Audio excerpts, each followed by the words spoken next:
LG OLED TV, colores perfectos, imagen perfecta, presenta. El comisionado Iván Velázquez ante la CIP ha dado unas declaraciones que no han dejado a nadie indiferente.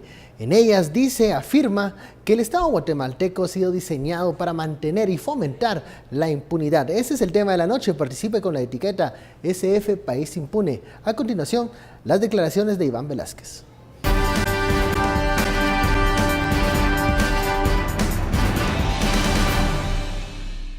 Yo creo que Guatemala ha sido diseñada para la impunidad.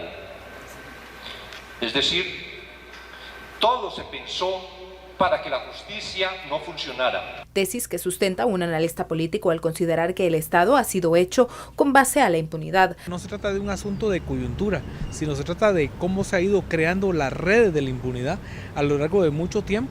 Y por supuesto, en el caso guatemalteco del 2015 a la fecha, han saltado a luz pública ya en versión de escándalos. De acuerdo a Rosal, la ofensiva en contra de la impunidad provienen de grupos que se sienten amenazados. Están maniobrando dentro de la escena política, o la escena diplomática, pero también la escena de la justicia, buscando resistir, buscando revertir este avance de la lucha contra la impunidad y tratando de que el régimen de impunidad que ha prevalecido, como digo, durante muchos años, prevalezca. El caso Odebrecht y otros casos de esa magnitud así grandes terminan siendo como los grandes terremotos hacia los cuales estos sectores que se han buscado resistirse buscan que no llegue. Pese a esto, el país no ha llegado a su punto de quiebre al desatarse una contraofensiva con tintes ideológicos. Que todavía no hemos llegado al punto de quiebre, de no retorno en la lucha contra la impunidad en general y contra la corrupción en particular. Por una Guatemala en paz, Carolina Leverón y Luisa Che.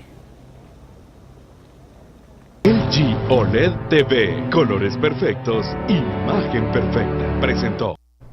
Muy buenas noches, bienvenidos a Sin Filtro, noche de lunes. Comenzamos la semana con las declaraciones del comisionado Iván Velázquez respecto a la impunidad, a la situación del país. La etiqueta de la noche, SF País Impune. Y es que eso es lo que piensa el comisionado, que durante muchos años se formó una estructura adentro del Estado que sirve, funciona, es muy eficaz para procurar impunidad a ciertos sectores. De eso hablaremos esta noche. Envíe sus comentarios con el hashtag SF País Impune. Damos la bienvenida a nuestros analistas. Estuardo Zapeta, muy buenas noches. Daniel Herring, muy buenas noches. Buenas noches. Comenzamos la semana con estas declaraciones que da el comisionado en el marco de la reunión de la CIP, en donde hace un escenario, una fotografía de la situación en Guatemala. Él dice, bueno, no soy guatemalteco, pero de mi experiencia del trabajo de la CICIG, yo creo que aquí hubo un compadre hablado, por así decirlo, para idear un Estado que funcione para algunos. ¿Demasiado exagerada la definición de don Iván o nos da una imagen realista de la situación actual, Daniel? ¿O de la que estaba desde 2015? Sí, creo que el debate es hasta qué punto continúa ese mismo sistema. Es imposible argumentar que continúa del todo, pero digamos ahí hay versiones desde que ya está empezando a cambiar y que esto es inevitable hasta que hay serias posibilidades de que se vuelva a revertir ese sistema. Como descripción de ciencia política, no sé, para presentar en un ensayo, en un foro académico internacional, seguramente le falte bastante a esa descripción y sea una descripción simplificada. Pero en términos generales creo que sí refleja bien una característica fundamental del sistema político guatemalteco, y es, para mí, que el sistema era francamente estable, era muy estable. O sea, las élites políticas habían entendido la forma en la que mientras el pastel hubiese un pedacito para cada uno, repartido de forma distinta dependiendo de quién tenía más o menos poder y con algunos perdedores en los laterales, pero mientras más o menos hubiese pastel para todo el mundo, botín para todo el mundo, las fuerzas políticas estaban tranquilas. Y en ese sentido, Guatemala ha sido un país, al contrario de lo que se dice, en muchas ocasiones políticamente muy estable. Estabilidad que obviamente no queremos, queremos inestabilidad eso significa estabilidad, pero ha sido políticamente muy estable porque las élites se han puesto de acuerdo para repartirse. Eso te iba a señalar, un tipo pacto de Moncloa, pero clientelar, patrimonial. Sí, total. En donde, al parecer, los grupos, sin importar el partido político al que pertenezcan, si había una rotación de cuadros, de gente que llegaba a ciertas estructuras de poder con los mismos fines o persiguiendo casi siempre los mismos fines. Ciertas élites que al final, por ejemplo, en el legislativo sí hay una rotación muy grande, es una rotación de 70-80% dependiendo de la elección, y hay muy pocos diputados que se mantienen durante 4, 5, 6 legislaturas. Pero los que hay son los importantes y esos son los que han sabido mantenerse dentro del sistema. Lo mismo pasa con ciertas élites en lo local, pero lo curioso de este sistema es que pasase lo que pasase, existiese la rotación que existiese, la forma de operar era básicamente la misma. O sea, tú, en fin, uno tiene el mapa de muchísimas instituciones donde claramente se depreda el presupuesto. Y resulta que cambian a todo el mundo de la institución, entra gente nueva y el comportamiento es básicamente como plaga de langostas. Llegan, entonces, en realidad, en ese sentido, yo creo que es porque estamos hablando de una estructura y un sistema muy estable que, como dice el comisionado, estaba pensado en gran medida, yo diría, para saquear, fundamentalmente para saquear. Estuardo, las declaraciones del comisionado nos hacen reflexionar sobre un tipo de Estado que no funciona para lo que en la Constitución señala el bien común, y pareciese que está diseñado para beneficiar a quienes logran acceder al poder, el llamado, o sea, los que llegan a ese botín que muchas veces es el Estado.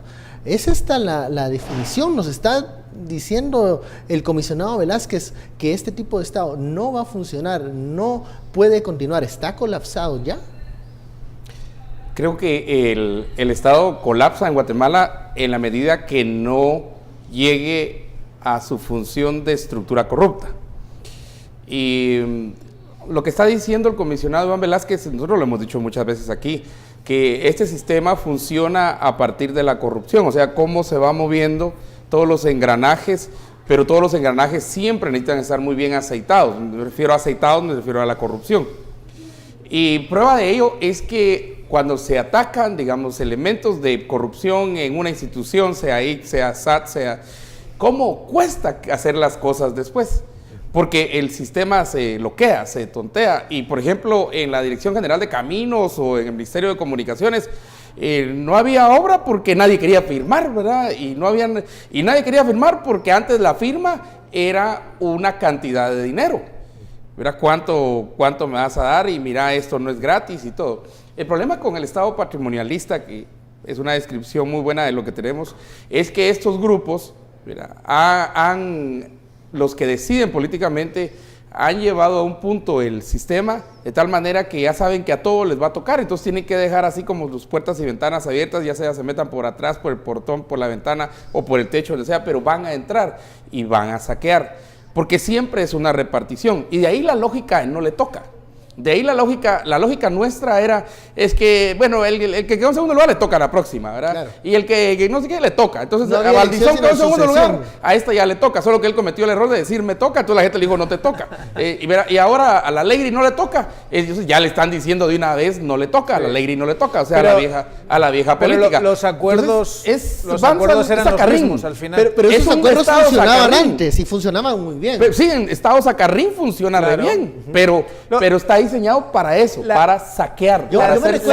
La diferencia era que cuando yo estoy en presidencia, yo tengo el poder, yo tengo mayoría en el Congreso, esto se reparte 80-20 y al revés 20-80, y si estamos un poquito más empatados se reparte antes de 60-40. Antes de 2015 veíamos en el Congreso, por ejemplo, que en 2013 hubo una guerra entre el PP y Líder. Ustedes se recuerdan las interpelaciones y la obstaculización del partido de oposición al partido de gobierno. En 2014 comienza un proceso de transición, o sea, ellos entendían muy bien, sabían que si iba a ser el próximo partido de gobierno Líder, tenían que mudar hacia ese vehículo electoral y a continuar el saqueo. Y lo que estamos viendo es realmente un reacomodo en la lucha y la lucha contra la corrupción lo único que hace es alertar a todos y reacomodar, y hay que tener cuidado con eso. O sea, por eso es que la lucha contra la corrupción no solamente debe ser apoyada, sino que debe ser elevada en intensidad y en velocidad. O sea, ojo, en intensidad, en velocidad y también debe abarcar cada vez más y cada vez más rápido. Sé que mucha gente se desespera por los tiempos judiciales en Guatemala, los tiempos jurídicos. Dice, yo quisiera que fueran rápidos, yo quisiera que estuvieran todos presos. No, tampoco. Hay que seguir procesos. Pero cada vez vamos conociendo más y más. Mira la vieja política, pues. Ahí tiene Transurbano, la Bolsa Segura, ahí vienen los fertilizantes, atrás, atrás de la vieja política viene la repartición. Normalizado antes del 2015 porque era una fórmula eficaz de buscar o ganar apoyos. A mí siempre me llamó la atención que hubiese una tranquilidad tan grande en el PP. Ante la perspectiva de que el líder ganase las elecciones, porque al final era eso, o sea, que el líder gane, nos repartimos 70-30, a ver si las próximas elecciones no me vas gano a perseguir. Yo. Por supuesto que claro, no, pero si somos eso ya estaba pactado. Es más, y esto es algo, yo no me voy a cansar de decirlo jamás, cuando pasa lo que pasa en 2015, se ven afectados no solo el segundo partido que va en las encuestas, que es el partido de gobierno, sino que se ve el primero. O sea, si tú estás en cualquier elección del mundo y hay un escándalo de corrupción horroroso que afecta al partido de gobierno que vas detrás de ti en las encuestas, deberías estar, brincando en un pie. Diciendo, me lo han pero puesto cuando facilísimo. son lo mismo... Y de repente empiezas a ver cómo cae, y cada vez que se medía la elección era 40, 35, 30, 20, y al final acabó no llegando a segunda vuelta. Eso fue espectacular. Y luego ves la reacción de Otto Pérez Molina prácticamente defendiendo a Valdizón. Eran uno y lo mismo. Y a eso me refiero, porque hay algún despistado aquí que básicamente está diciéndome que yo estoy defendiendo la impunidad después de tanto tiempo, ¿verdad? Criticando esto. A eso me refiero con la estabilidad. Se había generado una estabilidad entre mafiosos, un pacto entre mafiosos. Por eso el caso de La Línea le pega a un partido que no tenía en ese momento nada que ver en ese momento con ese escándalo. Hay un principio y lo lleva Moisés Naim en Ilícito, un libro magnífico. Y es curioso, pero tal vez perciben, Daniel, que al decir que los saqueadores, las élites corruptas, los carteles y todo, tienden al equilibrio. Sí, claro. Porque ese es su mejor... Por eso donde hay narcos, no hay maras, pues. Porque la mara es una disrupción de la actividad del narco. Porque el narco va a tender a equilibrio social. Las maras también tienen un equilibrio social. Su equilibrio para su corrupción. Claro. Pero todos, estudiados aquí en cualquier parte del mundo, todas las mafias tienden al equilibrio. Y te voy a decir, mafias políticas, o sea, para los pactos, las mafias acuden a los pactos. Al final sí, pero ahí es donde yo digo, y si hay que hacerle un matiz a lo que está diciendo el comisionado ahí. Claro que funcionaba el sistema. Por supuesto. El sistema funcionaba como un relojito para una élite, pero funcionaba de una forma espectacular. Tan buena era esa forma que no te pisabas demasiado entre rivales políticos, muchas veces rivales que se odiaban, no se pisaban demasiado porque, oye, en última instancia... Entre bomberos no se machucan la manguera. Pero si lo dijo un diputado, lo dijo en una mesa en el Congreso. Que somos bomberos, no nos machuquemos. No la manguera. Y es correcto.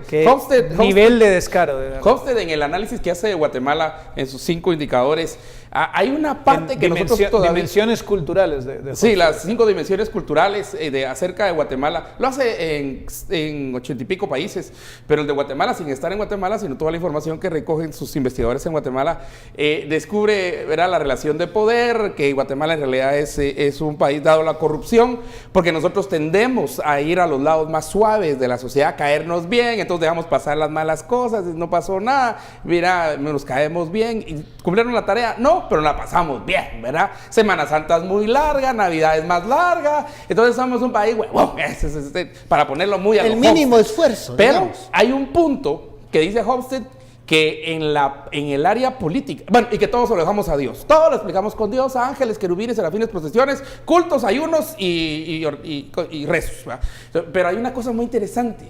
Hofstede explica que este es un país nepótico.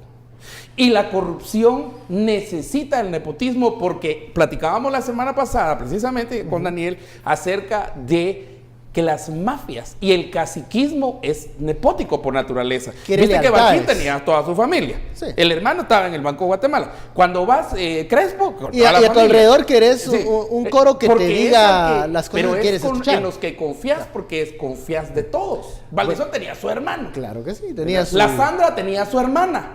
Y a las sobrinas. A una hueste de aliados ahí, leales. Bueno, vamos al primer corte de la noche. Ya lo sabe, la etiqueta SF País Impune. Seguiremos hablando de este tema luego de la pausa.